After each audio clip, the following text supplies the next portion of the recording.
We got a special one tonight on the Stone Cold Steve Austin Broken Skull Sessions here on Tap Out Talk. Let's get in.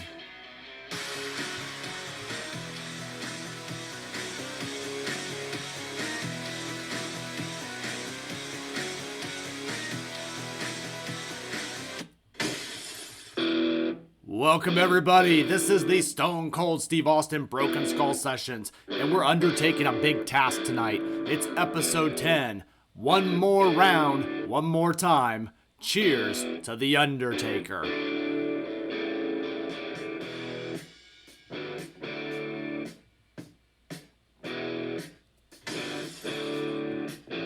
Welcome everybody, and here we are going to get into popular demand. Stone Cold Steve Austin invited The Undertaker back for one more drink and one more round after the first episode of the Broken Skull Session. This is the 10th episode. Steve Austin asked The Undertaker what he's been up to, and he responds with nothing. And he's happy about that. The Undertaker was busy promoting the Last Ride documentary at the time when it came out, and now it's The Undertaker's Appreciation Month, which means he seems somewhat embarrassed by giving the sheer amount of attention he's received. Steve Austin asked The Undertaker how it's been going from 30 years of kayfabe for now putting himself kind of out there for the first time in so many years. The Taker reveals that it's been easier, but there are still those moments when he second guesses himself, and since it doesn't feel natural to break the wall down a little bit because he's lived with it for so long. He struggled with wondering if he should have kept it in and just kind of kept the curtain closed, so to speak. Steve also kind of notes at this point that he's, basically loved, that since he's an actual human being, and there's so many stories that he just was loved to share with everyone. They have a cheers, and they start out the show with a nice little shot of Jack, and then they do a little Broken Skull Session beer and have a cheers to break this show in. So Steve wastes no time by bringing out the Jack Daniels, and the two laugh and they have a joke, and it's long-lasting time. So The Undertaker said, if it were up to me, I would still be living kayfabe, but it's been very liberating to share some of the things that, we've done, not only in the ring, but on tour and overseas. Steve notes, in return, by not sharing the stories, what was he going to do, right? He would just be kind of sitting at home. Steve also brings up how he's been asked recently about the Stone Cold character and notes that he would flip the situation on and off and dial it up, so to speak, as he asks where The Undertaker is and where is Mark Calloway, the man, if he gets too confused, if he gets him kind of mixed up. The Taker responds basically and says, no, absolutely not. 90% of the time he is Mark Calloway. He tries to keep up with the look. He keeps up with everyone with Mark these days. He's really comfortable with that. He doesn't require extra recognition. Steve points out a photo on their screen at this time, and with the two standing in the ring at Madison Square Garden, and they point out Jack Lanza. The two take a shot of Jack Daniels in honor of Jack Lanza and cheers each other on their careers. And Steve asked Taker if he's, been kayfabing since he loves Jack Daniels and beer, that he holds up the Undertaker wine. I don't know if you guys have seen that, but that's the Undertaker wine. I might have to get a bottle of that. They came out with a WWE bottle of wine of the Undertaker, and they also had an Ultimate Warrior one. I don't know. If you guys know it's good, let me know in the section down below. And he says, hey brother, you've got to expand the portfolio. So I thought that was a good little rib on Austin Taker there. So we then go into the first segment, and we get into the 30 years. Really the 30 years of Survivor Series this last year was the 30th anniversary of The Undertaker debuting in the WWE. Steve brings up the 30-year celebration, and he remembers his debut, and he briefly reflects on how he knew Mark prior to the WWF in the Southern Territories and the WCW, while pointing out that it's still his greatest character of all time. The Undertaker, 30 years, he responds, he says, 30 years, I'm completely humbled. I've kept my fan base. He notes how his Survivor Series debut felt like yesterday to him, and it's incredible he's never burned himself out after 30 years and he's never burned out the crowd, which is very, very easy to do in the pro wrestling world. The Taker notes that, it's not an easy life, and so that, the date gets easier if there's a big reward attached. And he goes, but once you get to such a high level, your world revolves around the business. If he was still able, the Taker would be competing exactly right now. Austin brought up how he felt, selfish and sacrificed some of his relationships because the business was everything to him and how he was basically provided for his family.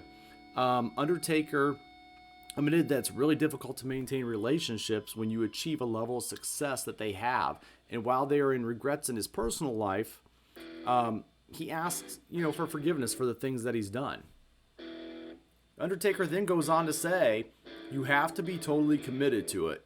There's a lot of time I'm not going to get back from my children, but I hope that one day they appreciate the life that they were provided, and it doesn't make up for the time I wasn't there. But I asked for forgiveness, I was blessed, and I hope it works out for everybody. Austin then asked if The Undertaker was consumed by the business while at home thinking about storylines. The Undertaker lived the gimmick 24/7. He kept the gears turning constantly in his mind, and he was always eager to get back on the road. He didn't know if, he could feel, ultimately he didn't know if what to do with himself during those off days because he was always thinking about work. The Undertaker then feels that there was something missing in the business now, and The Undertaker feels that there's something missing overall, and he's reaching to the top of the card, and that's that build towards a championship. When Austin was on top, everyone wanted what he had. Not everyone got what they wanted or what he had, but not everyone got there, but they tried. This mentality doesn't allow you to settle or be in the middle of the road. We then get a nice screenshot, as you see here, with Austin revealing a custom championship belt that inspired by the old Winged Eagle championship from the old days. And while being all blacked out with some purple stitching on the details, Austin joked that the Taker can sign it and leave it with him, but the Undertaker said, I'll probably wear it to the airport. This popped Austin, since the two joked about how they used to rib guys wearing their belts all through the airport and told them that's what they had to do when they first got the belts. I like this championship. I like the look. Yeah, it's a classic. If anybody gets a classic Winged Eagle championship, this looks like it would be in the Ministry of Darkness era, So I like how they gave it the Undertaker spin on a classic title because, classic wrestler, classic title, right? So then Austin asked Undertaker his thoughts on the championship belt, and the Undertaker responds in kindly, honestly, it goes on the guy that's putting the asses in the seats. I like the old school mentality of finding that guy, and as long as that guy is riding the wave like you do, that's your guy. The Undertaker points out that when you think of a world champion, you think of the likes of Ric Flair, Harley Race, and so on. Austin brought up how the belt didn't make necessarily the Undertaker since he had it only about 7 times, but never required the validation. The Taker agreed, and he felt that no one really associates with him with the world championship while being far more compelling by chasing it. A babyface monster champion is really difficult to book. It's something I've heard years ago, guys, and it was overall, the title doesn't make the man makes the title, right? And we see that in today's WWE as we kind of look, and you got to be really careful of who you put that title on, because that man truly defines and makes the title what it is. And when you have a great era, it really is the man doing the work behind that. I agree 100% with this thought here. We've got, we get into the WrestleMania moments section, and we got to talk about WrestleMania moments, right? Because The Undertaker is the most iconic figure to come out of any WrestleMania. We talked about the 21-1 streak. Austin brings up the streak, and since they never went in depth about it last time he was on the show, The Undertaker reveals that the streak actually became a thing until he was 9-0 working with Ric Flair. Austin and Taker both believe that Flair is the greatest of all time, and the clips of the matches are shown on the screen at this time, with WrestleMania 18 being the background. Taker was thrilled to be in the match, and he believes, there's so much that one can learn from Ric Flair. The first time The Undertaker made reference to the streak was counting 10 on his fingers after that victory. That was when the streak was truly born. The Undertaker brought up how Vince felt bad for leaving him out of WrestleMania 18, and he gave him two choices. They were RVD, Rob Van Dam, or Ric Flair, and to which the Phenom quickly chose Ric Flair. This shocked Vince, as the chairman figured that the Undertaker would be working with RVD, but the Undertaker brings up how Ric Flair thanked him for restoring his confidence, which he never fully understood until, the concussion against Brock at WrestleMania. WrestleMania 30, when that match happened. He was vulnerable to the business, and that match destroyed his confidence. Austin brings up the 25-2 record of The Undertaker while bringing up the other records from their peers.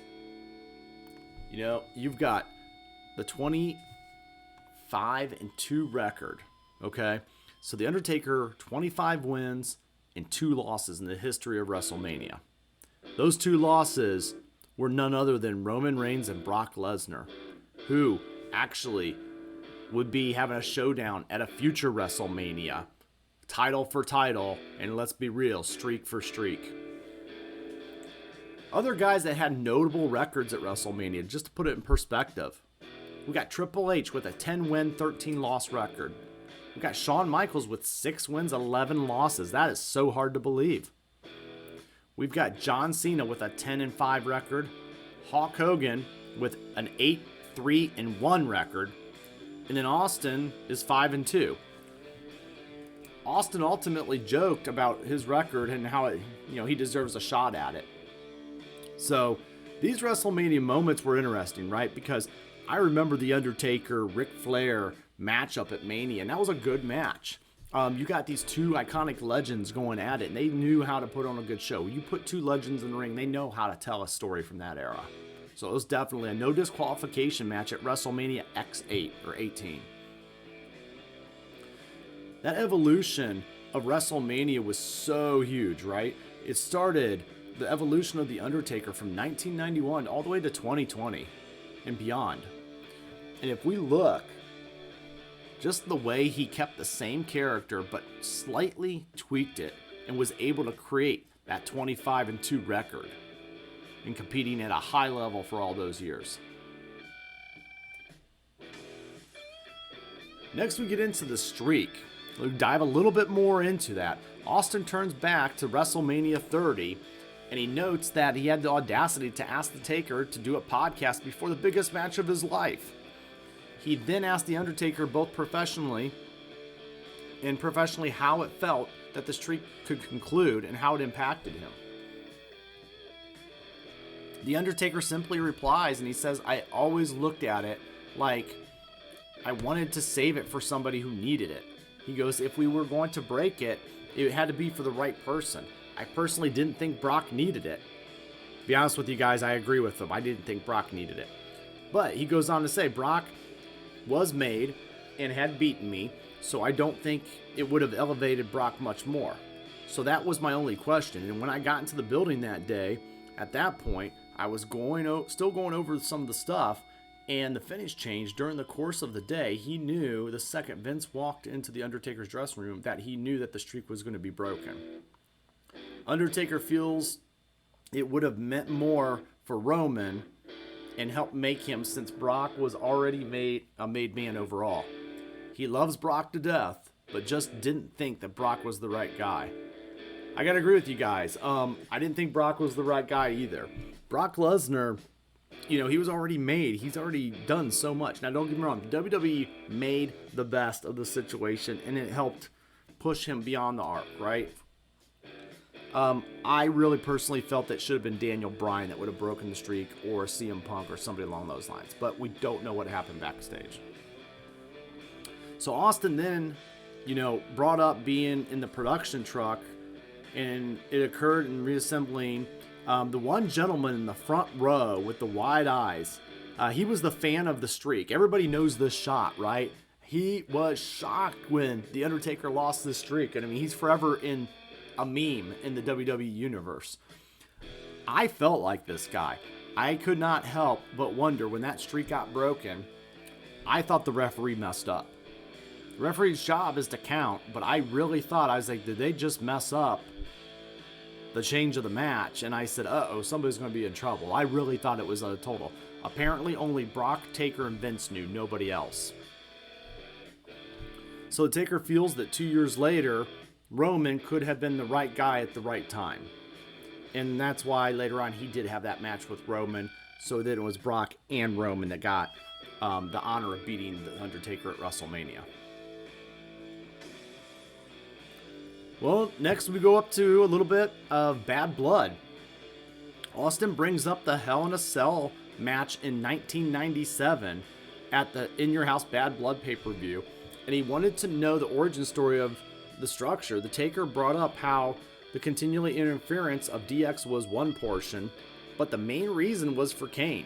Ripping the door off and having the brothers face to face, Austin brings up overall that, from bell to bell, Shawn Michaels is as good as there ever was.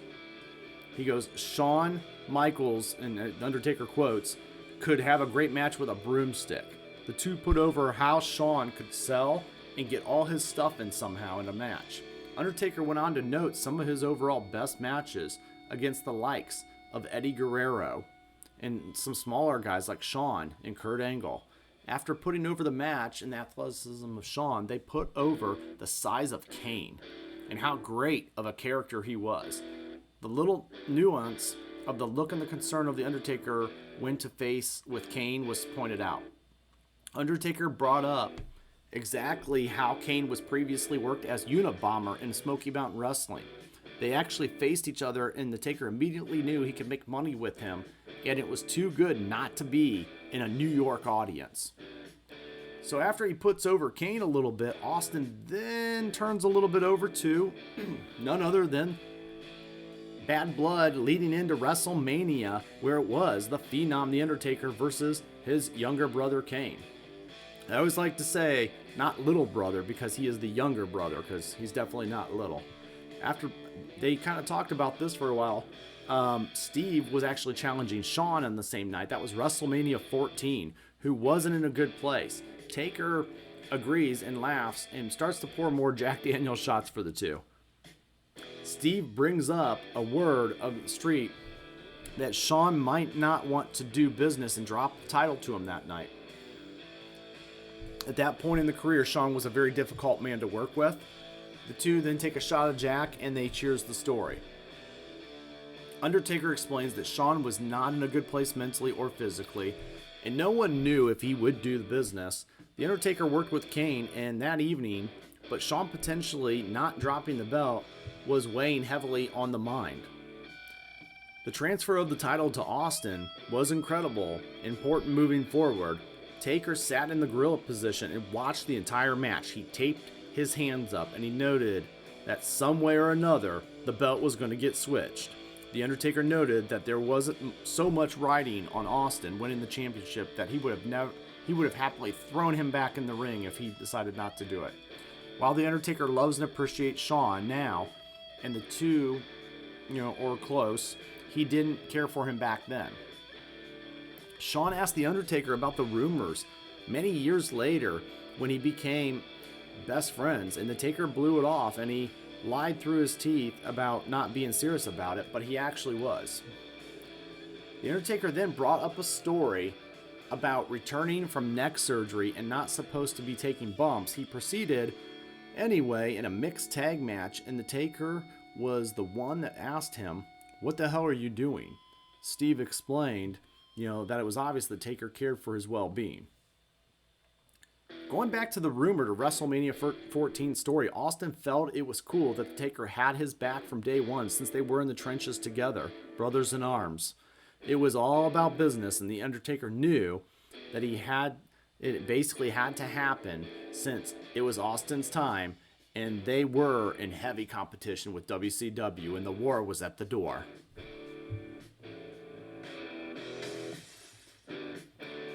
We go on to Behind the Curtain. Austin brought up the Montreal screw job and how it affected the business. He confronted Vince in the hallway and demanded that he, go and talks to Bret instead of, The Undertaker confronted Vince and said basically he needs to face Bret face to face. Undertaker is a locker room leader for these guys. Ever since the days he grew into this role. Austin revealed that how shocked he was when Bret was screwed, yet years later he gained a new perspective as Taker did. They had the friend and the boy's perspective, but not Vince's perspective in mind. Austin wanted Vince to come to him about his situation rather than keeping it all quiet. Stone Cold brings up the BSK, the Bone Street Crew. They were a band of brothers. The Taker noted overall that this band of brothers, which included nothing political about him, but included Rodney or Yokozuna. It included someone he misses to this day and was taken to us way too early. The Undertaker notes that he and the Godfather were inseparable. He would call him Bear, which was his nickname from the street. The Taker and Godfather first met each other in Memphis, and in the middle of the ring, the Godfather was very green at this point, so the Taker slowed him down with a heavy chair shot and encouraged him to do things the easy way rather than the hard way. The two were incredibly close following this encounter. The Undertaker would joke that when he was drunk, he would offer the Godfather his Rolex because of how much he loved him, and the Godfather would always give it back the next morning. Undertaker goes on to tell that in his Hall of Fame speech. It's a good story. Steve Austin then brings up the concept of Wrestler's Court. And you can guess who was the judge in Wrestler's Court, none other than the locker room leader, The Undertaker. The Undertaker noted that he was first smartened up to it in Memphis, courtesy of Dutch Mantel. It was thought that it turned into a huge WWF, production, and The Undertaker turned into the judge because he was close with everyone and the most tenured in the locker room. Austin brings up that Teddy Long story, which Teddy himself approved, that could be shared, and Mae Young was involved. Teddy Long was brought up on charges, and he became in possession of Viagra and decided to start selling them to the boys. It came out that he got them all for nothing, and he was making profit. Related to Teddy Long selling these pills he received for free. The Undertaker joked, "You're not taking any bumps, brother. Come on." Mae Young was a witness, and this basically more set up the boys were using Niagara, or Niagara, if they were young and fresh, right? So Teddy was found guilty as charged. So this was like a storyline that was broken up and kind of played into a production of Wrestler's Court, right? But Wrestler's Court started off as kind of a real thing. It was a locker room leaders taking justice in their own hands, right? Wrestler's Court was a morale lifter, but it also served a purpose by handling situations before anything got out of control. It's like a locker room leading, right? It was this way that the boys would let you know you're screwing up here before the office ever had to get involved. You didn't want to go in front of Vince. Austin brings up the story of Ric Flair challenging The Undertaker to a drinking contest. During a flight back to Chicago, needless to say, Ric tapped out, going to sleep. The Undertaker would lay him across a bunch of seats and then crossed his arms and basically cut out fangs from some napkins which he was placed on. Alright, so then we get into a brief little summary about the Ultimate Encounter. This was when, at UFC 121, Austin brings up an encounter between The Undertaker and Brock Lesnar. Brock just got done with a title match in UFC, the Ultimate Fighting Championship. The interview was noted by Ariel Helwani. It is shown on screen. The famous "You Want to Do It" line is shown. Undertaker admits that he was there to pick a fight with Brock and generate some buzz. So The Undertaker would expand on this, noted that Brock purposely walked by him and he knew he was there, so he took advantage of it. So right in the middle of the interview, he just looks at him and goes, "You want to do it?" And Brock, just looking kind of confused, kept walking right on by. I think that planted the seeds for the streak and for Mania. We then get into the concepts of Hell in a Cell a little bit further. Austin bringing up how Hell in a Cell against Shawn was much better, but The Undertaker versus Mankind at the King of the Ring 1998 is more frequently referenced. The video is shown of the match on the screen, and The Undertaker described throwing Mick off the cage as the closest to an out-of-body experience that it took forever for Mick to hit the table. This was an insane match. Legendary. King of the Ring 98. Go back and check it out and just YouTube highlight it if you need to. The choke slam is shown, but only as a part of the section is intended to give away, right? So the Undertaker on the support as opposed to the mesh at the top of the cage. He stood on the mesh, and while Mick went through, the Taker would have landed directly on top of him. The mesh was popping from the cage. So professionalism and subtle nuance of trying to get kicked out of the instinct, because he went to pin him and he kicked out, and Taker was wondering what he was going to do with Mick. Austin shows a photo of the Undertaker standing over Mick from the top of the cage with the officials and Terry Funk treating him. All Taker was watching is for Mick to move to ensure that he was okay and not paralyzed. Mick Foley made his legacy in this match that night. He got thrown off the top of the cage, something that was never done at that time. And then he got thrown through the cage while he was holding a chair, and he actually ended up knocking himself out and losing a tooth in this match. His tooth actually got jammed up into his nose. We get into WWE Burnt. Steve noted remembering pieces of a match against Kane, which transpired immediately after, but knew there was no way to top that. The Elimination Chamber was the 2010 footage shown of The Undertaker getting burned by stage pyro. That's right, stage pyro at the Elimination Chamber in 2010. Austin watched this live and pointed out how he could have been killed. The Undertaker managed to stay in character, yet the adrenaline was pumping through him. Taker was forced to sit in the pod for 20 minutes and then compete for another 20 minutes. And all he could smell was burnt hair and flesh, and witnessed his chest bubbling. Yeesh. Undertaker revealed he's pretty forgiving and understanding, but ultimately, he wanted him to kill the pyro, because he was like, there's a little much there. A few weeks prior, The Undertaker had a conversation with the pyro guy, and he brought up the concerns of how close the burst of flames were to him. This pyro person dismissed his concerns. The Undertaker switched to the Duster-style coat, which opposed to, kind of like a Hellraiser, that movie, the horror movie Hellraiser kind of inspired jacket, so the fans could see the championship belt. This decision occurred minutes prior to the burn. Going back to the incident, the left burst that forced the Undertaker to turn to his right. So when it bursted, he forced to turn to his right, and he was burned once and then burnt again when it went off a second time. Fortunately, he had the presence of mind to go forward and keep walking. He could see his right sleeve on his hat in the fire while attempting to remain in character. If this wasn't for the decision to switch coats, along with pouring a bottle of water over his head prior to making his entrance, the result would have been far more disastrous. And based on the lack of professionalism and the care from the pyro guy, the Undertaker wanted him permanently gone by the time he got back. I'm sure he got his wish. We talk a little bit about Paul Bearer.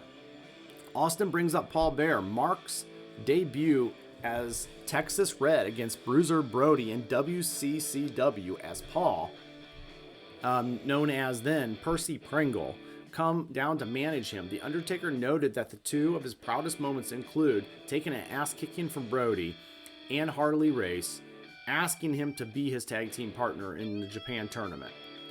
It was Rick Rude who told Vince about Percy Pringle, actually, and once Vince and Percy met, it was revealed that he had a degree in mortuary science. Uh-oh. Anytime you tell Vince you have any kind of experience, he's going to turn you into that character, okay? So, they were searching for a manager for Undertaker, so this worked out really well in this case. It was truly meant to be, because of Paul's legitimate background in being a mortician. He provided The Undertaker with such great insight to the death and the burials, and it was the perfect contrast of energy that The Undertaker needed for his character to thrive.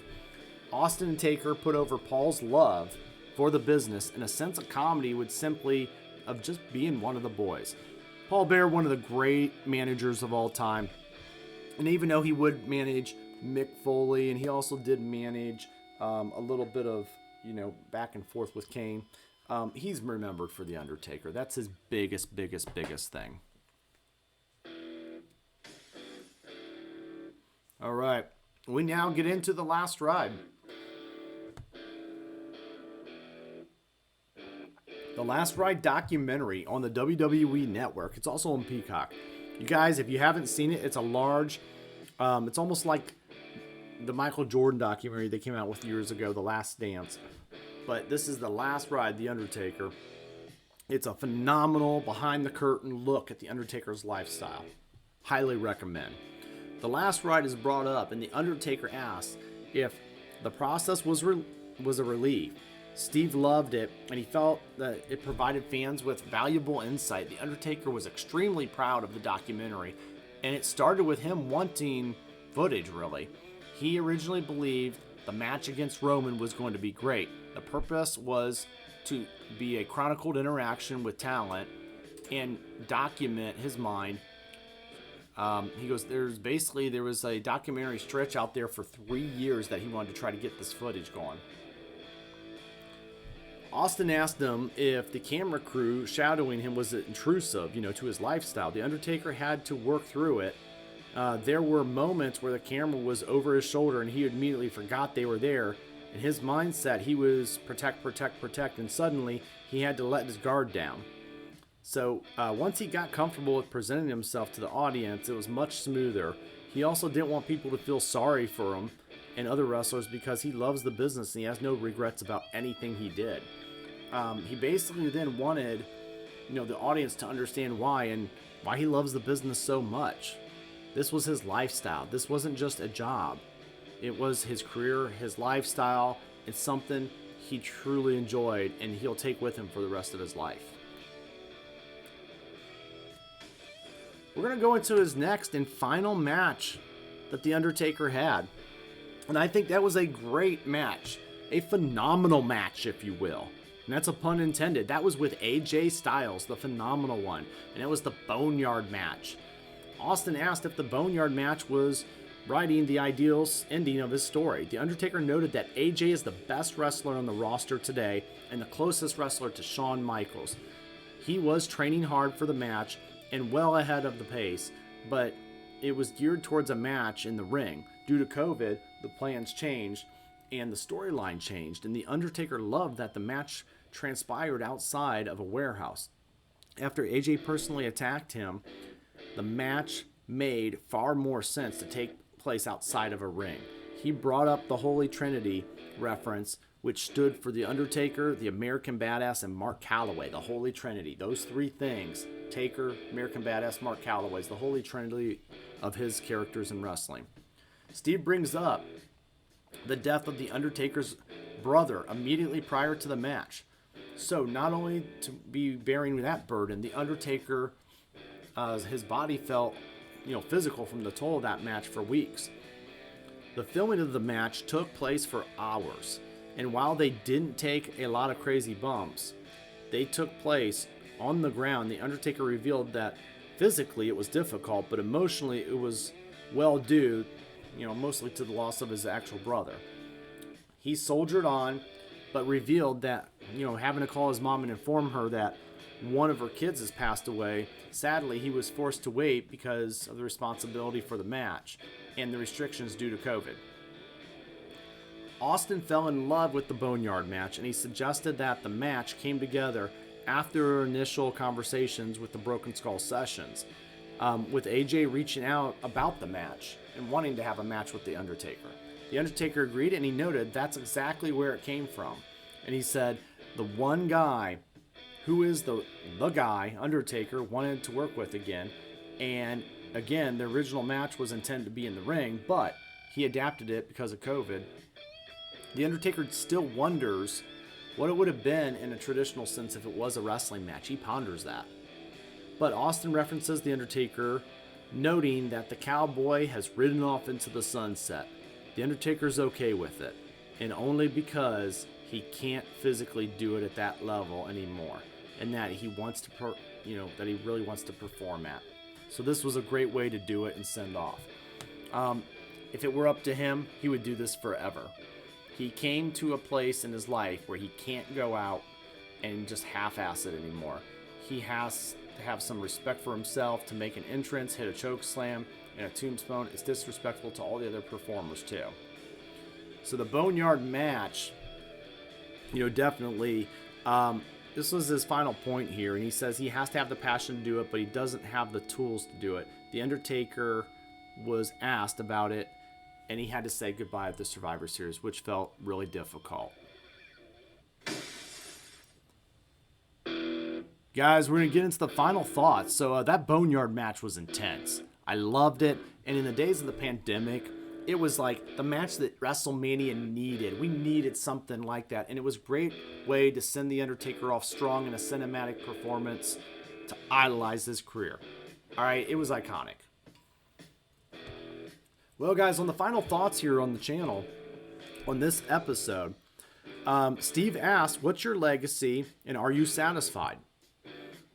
He asked the Taker that, and you think of all the years and all the eras, right, between these two shows. Undertaker responds with, I'm definitely satisfied. I think I can walk away from this business knowing that I did things the right way. I never had to stab anybody in the back. I think that I have respect of my peers, and that's the biggest thing with me.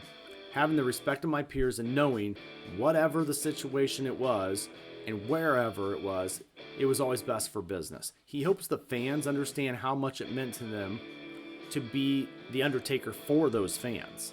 If he physically couldn't do it, he would hear the gong and then it would just turn on, right? And then he would get out there and do it for them. Steve points out the crucifixion shot on the screen and pours a shot from one of the all-time greats to one of the all-time top careers in the history of the business. And guys, that was the end of the Broken Skull Sessions Part 2 with The Undertaker, One More Round. This was a great way to wrap up. This is a nice way to wrap up if you're going to watch The Undertaker documentary on the network. Great way to wrap up and just kind of have a nice feel-good moment with The Undertaker and getting the true self. Highly recommend the watch.